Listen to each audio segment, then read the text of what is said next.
Welcome to Histrology, where history meets royalty. Welcome to Echo Shade, where history whispers its darkest secrets and forgotten stories. Beauty is a fragile kingdom, one that can crown you, worship you, and in the same breath destroy you. And in the grand palaces of Europe, where portraits glowed under candlelight and emperors guarded their thrones with suspended breath, one woman rose like a myth. They called her the most beautiful empress Europe had ever seen, a title that glittered like diamonds and cut like them too. Her name would be engraved on coins, whispered in salons, painted by masters and carried across continents by diplomats and soldiers. But behind the soft glow of her ivory skin, behind the ocean-deep eyes that poets compared to the Aegean waves, behind the elegance that could silence entire courts, there lived a price no crown could pay and no kingdom could shield. This is the story of that hidden cost. A star is born long before the name Emprise followed her. She was simply Elizabeth, a girl born not in a palace, but in the sprawling, aging estate of a Bavarian ducal family. Her world was not polished marble halls, but wild forests, lakes shimmering in the morning sun, and horses with whom she spent more time than humans. That wildness, unpolished, untamed, would one day become the very reason an empire fell at her feet. Elizabeth, or Sissy as her family called her, she belonged to the world in a way girls of noble families rarely did. But fate has its own style of choosing queens. The day destiny shifted it was an ordinary morning when a letter arrived from the imperial court of Austria. Emperor Franz Joseph's mother, the Archduchess Sophie, wished for her son to meet Helene, the girl carefully raised, trained, and polished to perfection. A marriage, everyone assumed, was inevitable. So the Bavarian family packed their luggage, ironed their finest gowns, and prepared for Vienna. 14-year-old Sissy barely had time to braid her hair before being pulled onto the carriage. She wasn't the star of the trip after all. She was merely a shadow accompanying Helene. Had history obeyed its original script, Helene would have become Empress of Austria. But history loves rebels. The moment Franz Joseph laid eyes on Sissy, the world shifted. Courtiers saw it first, an unguarded moment where the emperor's breath simply stilled. Her beauty wasn't painted or practiced. It was natural, effortless, wild. Her innocence and her freedom radiated like something untouched by politics, etiquette, or ambition. Helene recited the lines she had memorized. Sissy nervously tugged at her gloves. Helene bowed flawlessly.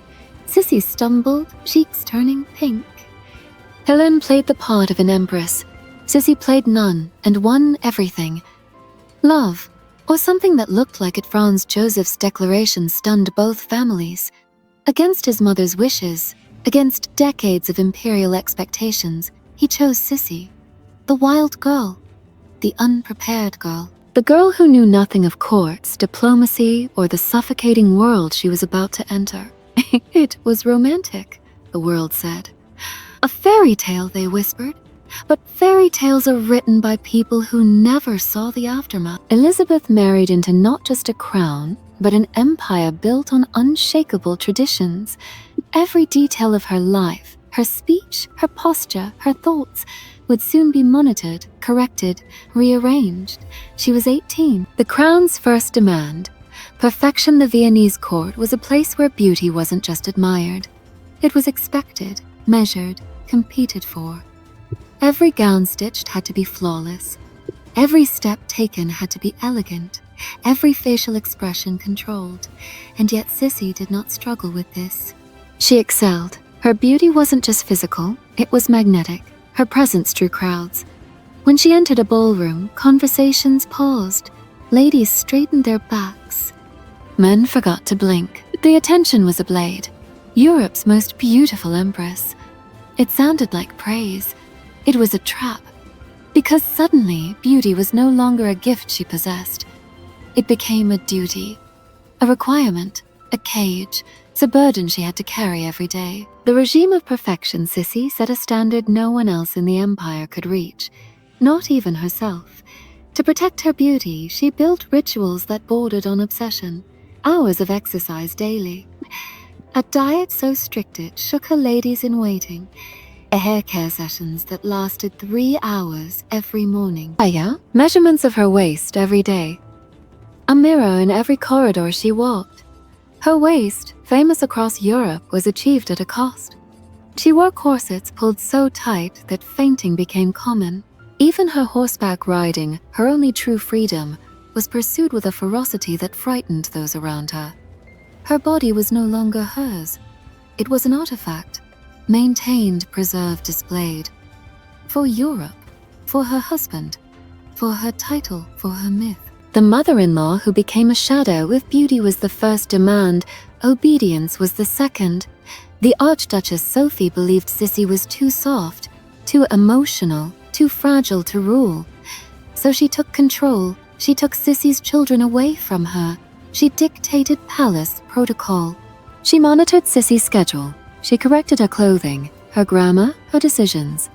Sissy was an empress in name, but Sophie ruled the household. The loss of her children carved a wound so deep that even decades later, Sissy never fully recovered. Her daughter Sophie died as a baby during a journey, something the court blamed Sissy for. Her surviving daughter Gisela was raised not by her but by the Archduchess. Her son Rudolph, the heir, was treated like a possession of the empire rather than a child. Sissy learned early. Beauty could dazzle a court, but it could not protect a mother. The empire's golden cage there is a cruelty unique to palaces. The more beautiful the prisoner, the more admired the cage, 100-foot ceilings, chandeliers that glittered like fallen stars. Galleries lined with portraits of forgotten royals, marble floors so polished you could see your reflection. But there were no locks, because the walls themselves were the prison. Everyone admired her. No one knew her. Everyone wanted a piece of her image. No one wanted her truth. Everyone praised her grace.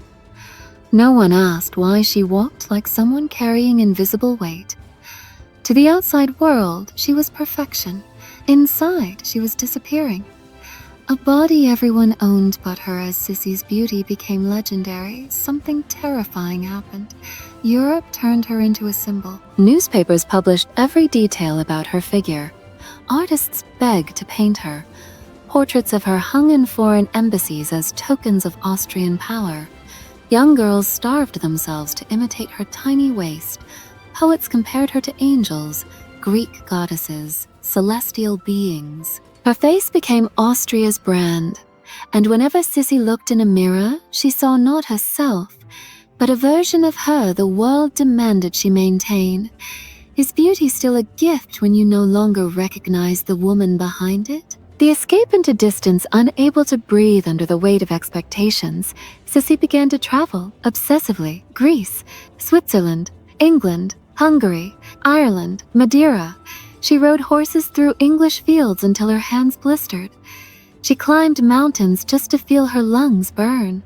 She learned languages, read philosophy, memorized poems. The farther she went from Vienna, the more she felt alive. But distance came with a price too. He could not understand her need to flee. Her son Rudolph grew up feeling abandoned, even though Sissy carried his image like a thorn in her heart. The court whispered that the Empress was unstable, strange, impossible to control. But Sissy wasn't unstable, she was suffocating. And suffocation looks like madness when witnessed from the outside. The weight of a nation's fantasy for Europe, she was a dream. For Austria, she was a symbol. For her husband, she was a fragile, beloved wife he couldn't reach. For her children, she was a ghost drifting at the edges of their childhood. But for herself, she didn't know who she was. Every portrait of her was flawless. Every painting added another layer of armor to the myth. And myths cannot breathe. The hidden cost of beauty wasn't just physical exhaustion. It was identity loss. It was emotional exile. It was being loved by millions yet understood by none. The seeds of tragedy. By the time the world crowned her Europe's most beautiful empress, she had already paid the price. A childhood sacrificed, a marriage strained, children distanced from her health deteriorating, her mind sinking into shadows. But the world didn't see the cracks.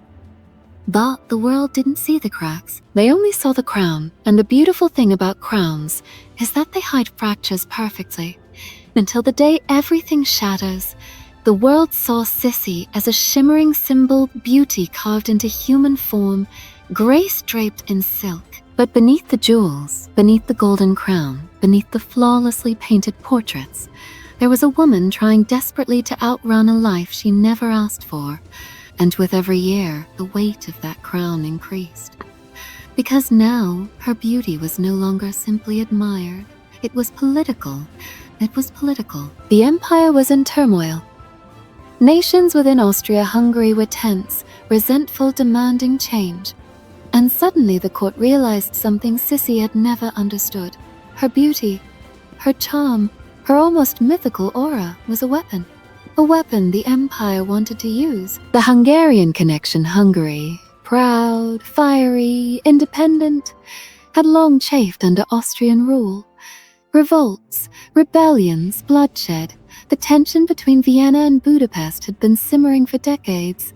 But when Sissy first visited Hungary, something unexpected happened. The Hungarian people fell in love with her. Not the way Vienna loved her. A cold admiration wrapped in etiquette. No, Hungarians adored her as something real. They saw her spirit, her wildness, her refusal to be confined. To them, she wasn't an empress. She was a queen of the heart. They lined the roads, shouting her name. They brought flowers. Women copied her dresses. Men bowed with genuine affection, not formality. Sissy felt something she had not felt in Vienna. She felt seen, and Hungary became the second half of her soul. A queen is born. Her affection for the Hungarian people wasn't political. At least not at first. But it soon became that. Because when Franz Joseph saw how Hungary adored his wife, he realized that her influence could finally heal an empire breaking at the seams. And so, Sissy stepped into politics, not because she loved power, but because she loved Hungary, loved the freedom she felt riding across its plains, loved the people who smiled at her without judgment. She became their advocate, their voice in the court, their shield against the hard-fisted Austrian ministers who saw Hungary as troublesome. She negotiated, persuaded, insisted, and even fought with courtiers who underestimated her. They were wrong. Her beauty opened the doors. Her intelligence kept them open. And in 1867, Hungary gained what it had long dreamed of. Autonomy. It was Sissy's greatest political victory.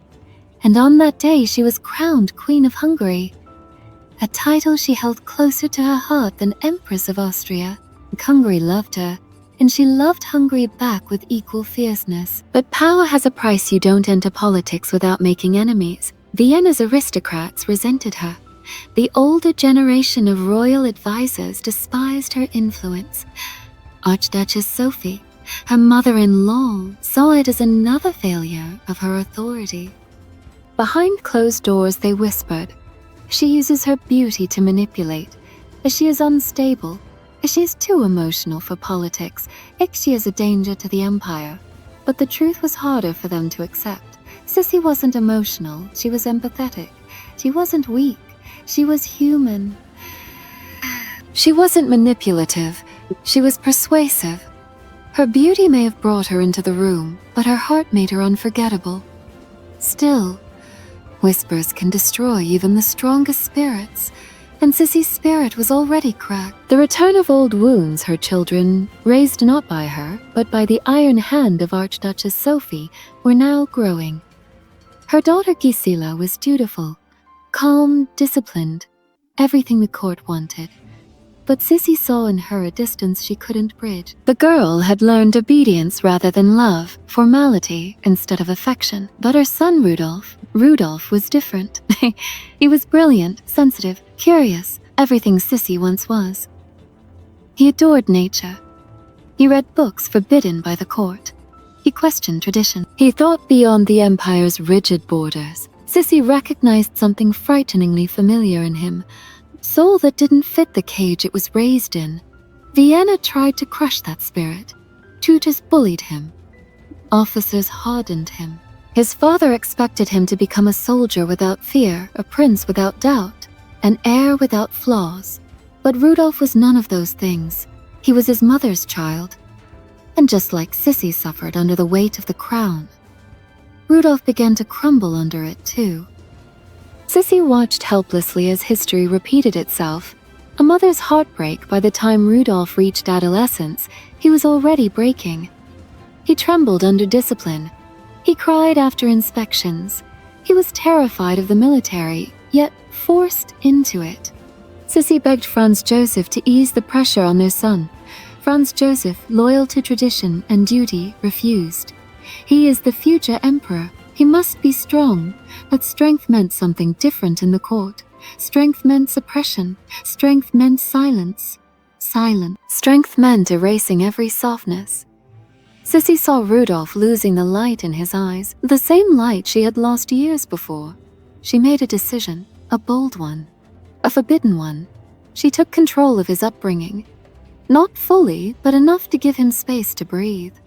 She brought tutors who encouraged intellectual exploration, who valued imagination, who nurtured rather than punished. It was a small victory, but victories in palaces are always temporary. The paper crown while Europe adored Sissy. Inside the palace, she became a ghost. Her influence, though powerful, came at a cost. She was watched more closely, criticized more harshly, judged more cruelly. And slowly, she withdrew again. Vienna suffocated her. Budapest revived her. Her son's suffering consumed her. The court's politics drained her. And then came the obsession that would define the next decade of her life. The preservation of beauty. The tyranny of the mirror the world expected her to remain eternally perfect. And Sissy tried. Every year, her beauty rituals intensified. She stopped eating solid food for long periods. She drank raw meat juice for her strength. She weighed herself daily and panicked if she gained even a few ounces. Her hair, no, so long it touched the floor, was washed with eau de cologne and eggs for hours at a time. She spent mornings tightening corsets until she could barely breathe. She forced her lady-in-waiting to measure her waist obsessively, 19 inches, 18, sometimes 17. Her body was no longer herself. It was a sculpture she was determined to preserve against time. But time always wins, and Sissy knew it. Which is why her obsession was not vanity.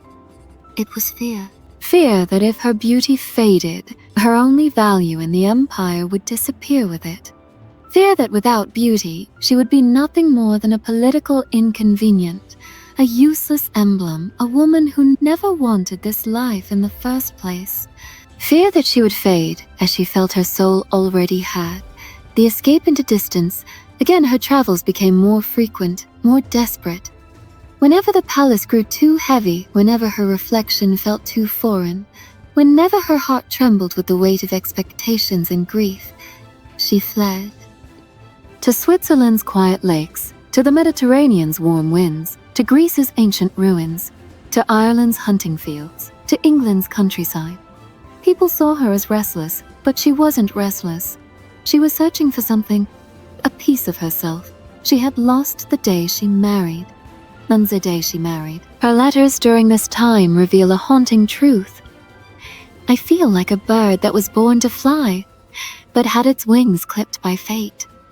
The empress who couldn't be held, the more Sissy distanced herself from Vienna, the more people wanted her.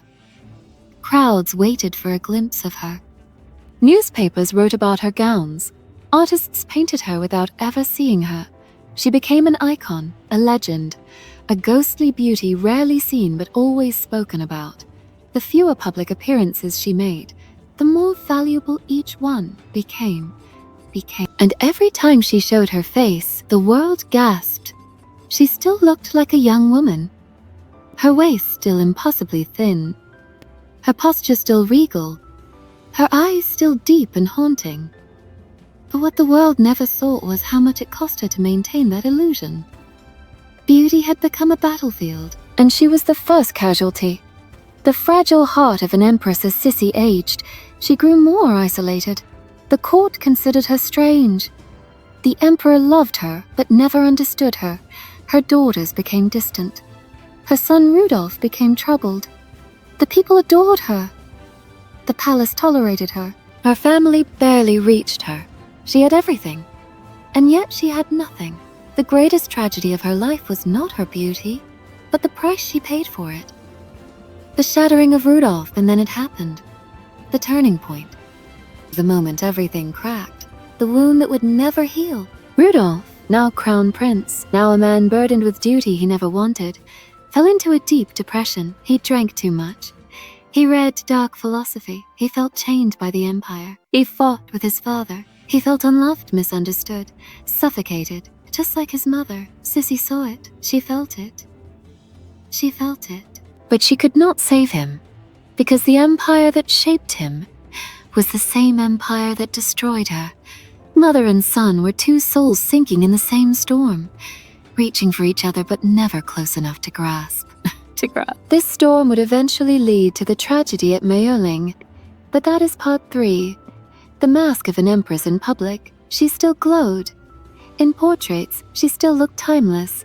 In newspapers, she was still the most beautiful woman of her age. But behind closed doors, she slept little. She walked endlessly, sometimes for 8 hours. She refused photographs as she aged.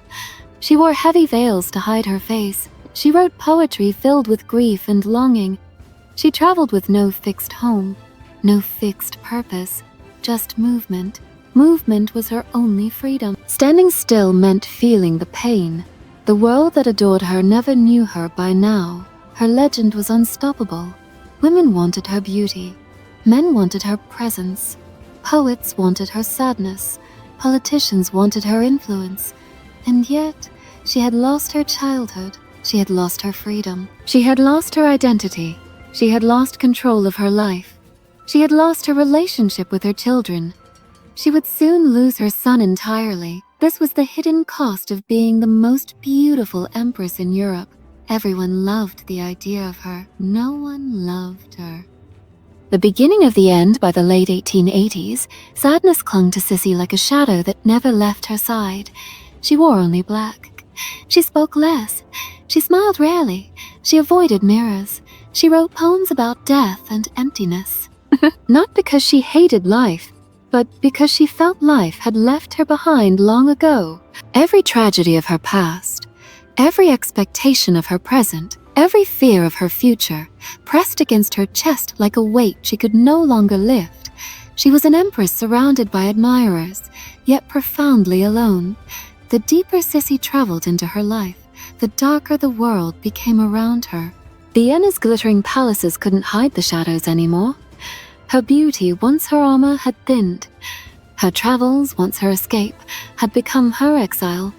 And the son she adored, the only soul who shared the same wounds, was slipping from her grasp. This is the part of the story where tragedy stops whispering and begins to scream. The fragile Prince Rudolf grew up in the same cage Sissi did, rigid, unyielding, suffocating. Just like his mother, he had a gentle heart in a brutal world. And the empire did what empires do best. It punished softness. Rudolf was intelligent, sensitive, thoughtful. A man born centuries ahead of his time. He read forbidden authors. He questioned monarchy. He believed in democracy. He refused blind obedience. To Vienna, this was not brilliance. This was rebellion. Franz Joseph, raised on tradition and iron discipline, believed his son needed to be molded into an emperor of steel. But steel cracks when bent too far.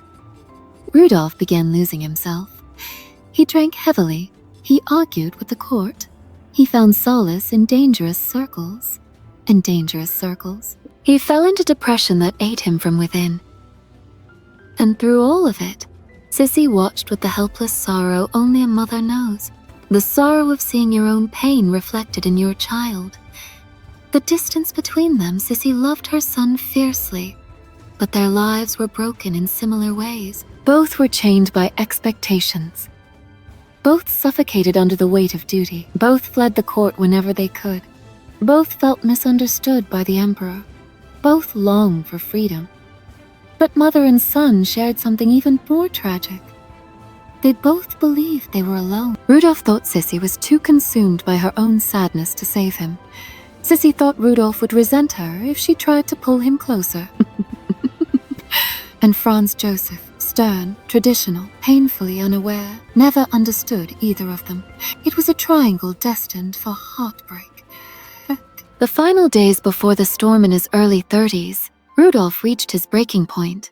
He wrote desperate letters to Sissy, letters filled with darkness, hopelessness, and despair. He begged her for emotional support. He begged his father for freedom. He begged the empire for understanding.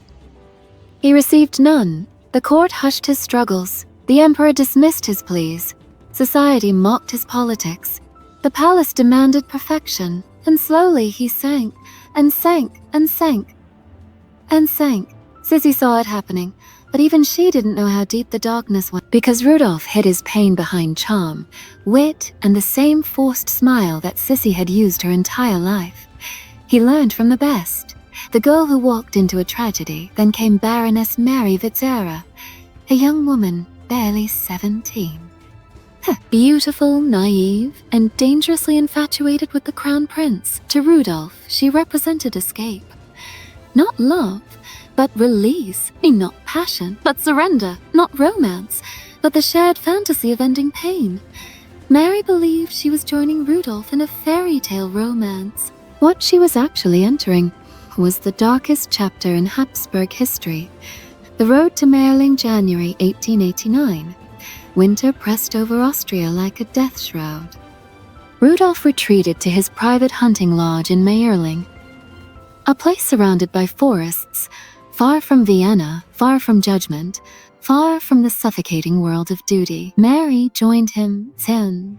Sissy was thousands of miles away when it happened, traveling as usual, unable to sit still in Vienna's suffocating atmosphere. She didn't know the storm had reached its final moment. She didn't know that history was about to split open.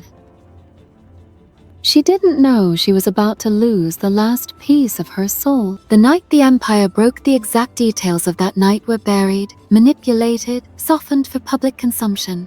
But history agrees on one thing. Rudolf was desperate, broken, at the end of his strength. And on that cold January night, Rudolf and Mary made a pact. Tragic, irreversible, final. What happened next ended two lives and shattered one. A single gunshot, and another. By morning, the Empire's heir was dead. The crown's future had vanished. A 17-year-old girl had paid the price for someone else's despair. And the Habsburg dynasty cracked in a way it would never recover from. The message that found Sissy the news was delivered to Sissy quietly, carefully, almost tremblingly. They knew her fragility. They feared what would happen when they told her. But nothing could prepare her, not for this. The moment the words reached her, everything inside her collapsed. People recalled that she didn't scream, she didn't faint, she didn't speak. She simply froze. A silence so deep fell over her that even those around her were afraid to breathe. Then she whispered, "My Rudolf, my poor Rudolf. He was always alone." That was all she said. And then she aged 20 years in a single day. The mother who could not save her son Sissy blamed herself. Of course she did. She blamed herself for every mile she'd traveled away from Vienna. For every moment she wasn't there to protect him. For every shadow she passed on to him. For giving him her spirit, the same spirit the world tried to break. For not fighting the court harder. For not seeing the signs clearly. For not reaching him in time. Her grief was so vast it swallowed her whole. Nothing, not Hungary, not travel, not poetry, not beauty rituals, could save her now. The empress who feared emotional closeness felt a loneliness no language could capture. The world watched the empress fade at the funeral. Sissy stood like a statue carved from sorrow. Her face veiled, her eyes hollow, her body trembling beneath layers of black silk. Rudolph lay in an imperial coffin adorned with gold, surrounded by generals, bishops, and foreign dignitaries. But to Sissy, he was still the little boy who once reached for a hand, the child who asked her questions about stars, the boy who wanted nothing more than to be understood. And she had failed him. Every step she took away from the bier echoed with guilt. From that day, she no longer lived.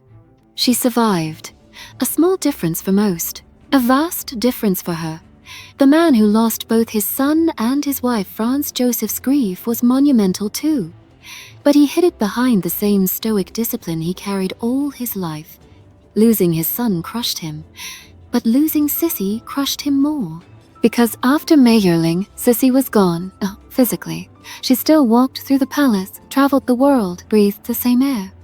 But her soul was somewhere else, somewhere unreachable. Somewhere dark. Franz Joseph would later say, "It was after Mayerling that I truly lost my wife." He was right. The empress who walks in black Sissy abandoned color, forever. Black dresses, black veils, black gloves, black umbrellas, black hats. She wandered through palaces like a living shadow. Courtiers stepped aside when they heard her faint footsteps in the hallway. She rarely spoke. She rarely ate. She rarely allowed anyone to see her face. She wrote in her diary, "I want to vanish, into the sea, into wind, into death. Anywhere but here." Her beauty, once her crown, was now her tormentor. The world still wanted to see the legendary empress, but Sissy refused to be seen. She hid behind veils so thick that even her own family could not make out her expression. The most beautiful woman in Europe no longer wanted to exist. The escape that never-ended travel became her only relief. But now it wasn't adventure. It wasn't excitement. It wasn't excitement. It wasn't freedom.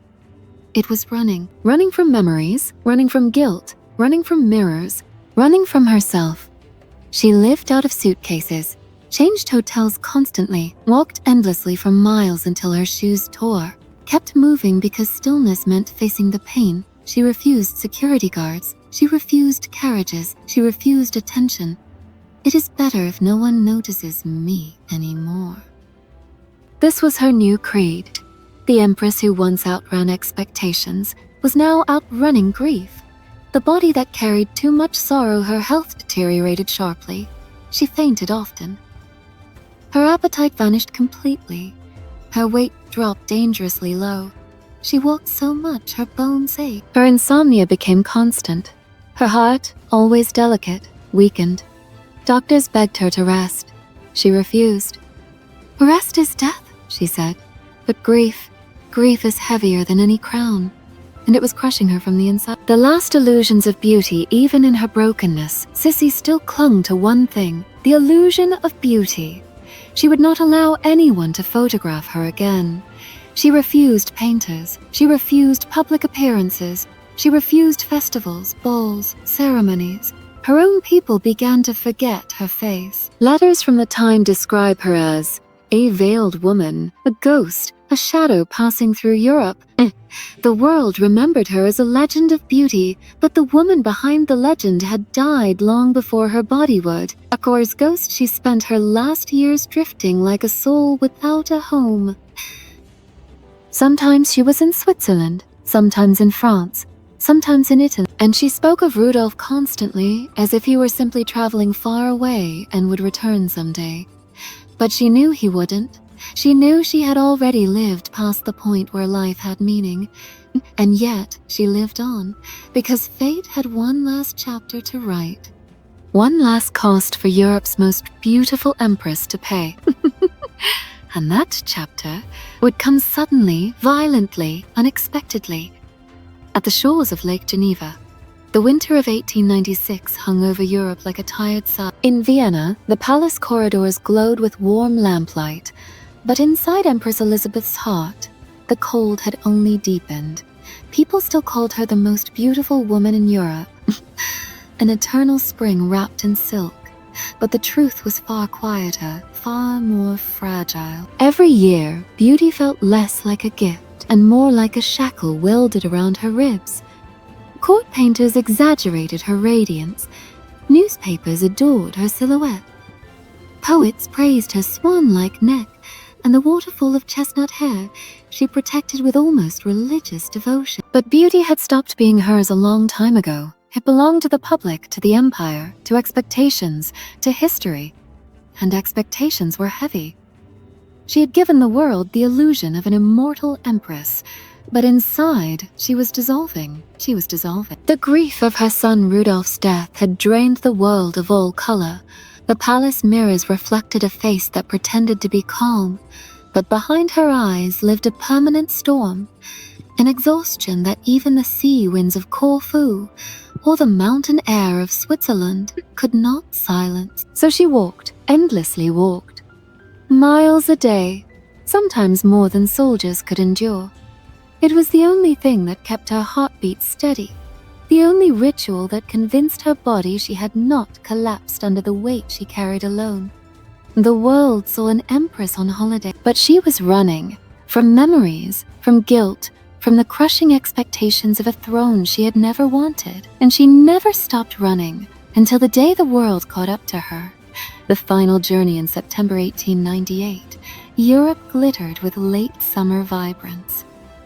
Geneva, a peaceful city of lakes and mountains, offered her the anonymity she craved.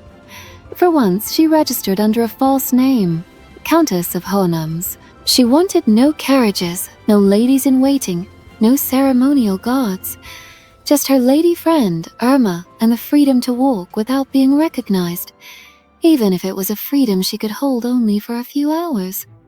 The streets smelled of warm sugar, lake air, and the distant sound of boat horns.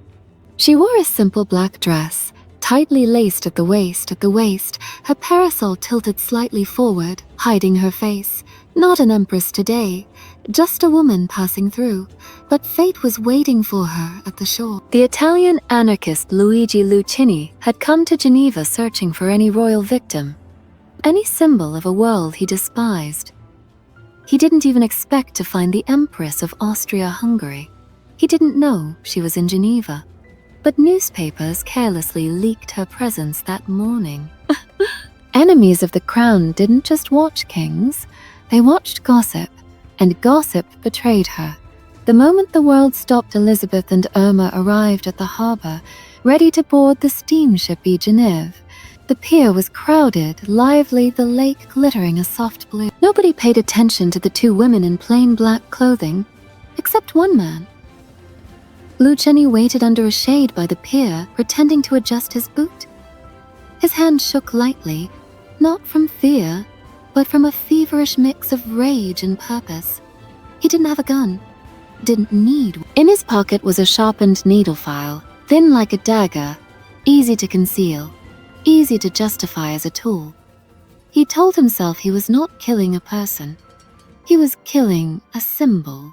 Elizabeth walked gracefully toward the gangplank, unaware that each soft step carried her toward the end of a life already too heavy to bear.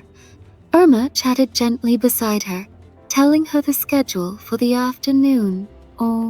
Elizabeth nodded, smiling faintly, but her eyes remained on the water, calm, wide, endless. The one place she always believed her heart belonged. She did not see Lucchini approach. He moved fast, too fast for Irma to react. In a single violent motion, he drove the sharpened file into her chest just above her heart. The impact was so swift, so sharp, that Elizabeth staggered, gasped, then regained her balance. For a moment, she believed he had only pushed her. The crowd froze. Irma screamed. The attacker fled. But Elizabeth, trembling, insisted they continue walking. They had a ship to catch, she said. She did not want a scene. She did not want headlines. She wanted silence, one last moment of dignity. So they walked, even as her heart bled inside her. The fall of an empress on board the ship. Her breathing became shallow. Her gloved hand pressed against her chest, and when she pulled it back, there were spots of blood on the lace. The world swayed. Her vision blurred. She collapsed. The sailors rushed her back to the Hotel Beau Rivage. They carried her upstairs, laid her on her bed, unfastened her corset, and then the truth appeared. A deep puncture wound over her heart. The weapon had pierced her pericardium. Her life was slipping away quietly, the same way she had always tried to live. She whispered one last sentence, barely audible. "Irma, what has happened to me?" Within minutes, her pulse faded. The woman Europe called immortal, the beauty that poets swore would never die, went still as the lamps flickered in the quiet room. At 2:40 p.m., Empress Elizabeth of Austria, Sissi, was pronounced dead. News spread like lightning across the continent. Vienna's bells tolled with heavy dread. Crowds gathered outside palaces, mourning a woman they had never truly known. Some cried for an empress, some cried for a legend. Some cried for the tragic, broken beauty whose sorrow had been hidden behind diamonds, but very few cried for Elizabeth the woman, because so few had ever seen her. The world she left behind her death shattered Emperor Franz Joseph. The man who had adored her from the moment she walked into his life now stood over her coffin like a shadow of himself. His beard trembled, his eyes hollow. He had lost her long before this date, lost her to grief, to the wild freedom she chased across Europe, to the weight of her own untold suffering. But this was final, irreversible. He whispered to her in the candlelit hall, "You were the only joy in my life." At the funeral, her coffin was draped in black. Her crown and scepter rested beside her, symbols of a duty that had never fit the shape of her heart. Crowds pressed against the gates, more than she had ever wanted, yet somehow exactly what history demanded. In the twilight glow of the imperial chapel, her legacy began to shift. She was no longer just the beautiful empress. She became a martyr of royalty, a symbol of the hidden cost of crowns, of a life lost between duty and desire. But if there was one truth that lived beyond her grave, it was this: beauty had been her curse. Freedom had been her dream, and grief had been her companion. History immortalized her face, her figure, her elegance. But behind every portrait was a woman who never stopped mourning, never stopped walking, and never stopped searching for a life that wasn't her. The empire after her death, Franz Joseph became quieter, older. He continued ruling with determination, but the spark she had once gifted him, the youthful energy she brought to the throne, never returned. He often visited her portrait in the Hofburg, touching the frame lightly, lost in memories only he could feel. Rudolph's empty rooms remained untouched. Elizabeth's writing desk remained open. Her diaries were sealed, her poems locked away. History would not read them for 60 years. When they were finally revealed, Europe gasped, not because they were political, but because they were heartbreakingly human. She wrote of loneliness, of a cage made of gold, of a life that did not belong to her, of the fear of fading beauty, of the longing for escape. She had been loved by millions, yet understood by very few. The true cost generations later, people still visit her palace rooms, her dresses, her portraits, her famous hair ornaments shaped like stars. Tourists still whisper about her beauty, her waistline, her fashion, her elegance. But beauty is only the first page of her story. The rest is made of loss, sacrifice, rebellion, and a desperate search for identity inside a world that refused to see her as anything other than an empress. Her life was a fairy tale from afar, but from within it was a storm. She will forever be remembered as Europe's most beautiful empress, not because of how she looked, but because of how deeply she struggled beneath the surface. Her tragedy wasn't her fame. Her tragedy was her silence. And in that silence lived the hidden cost.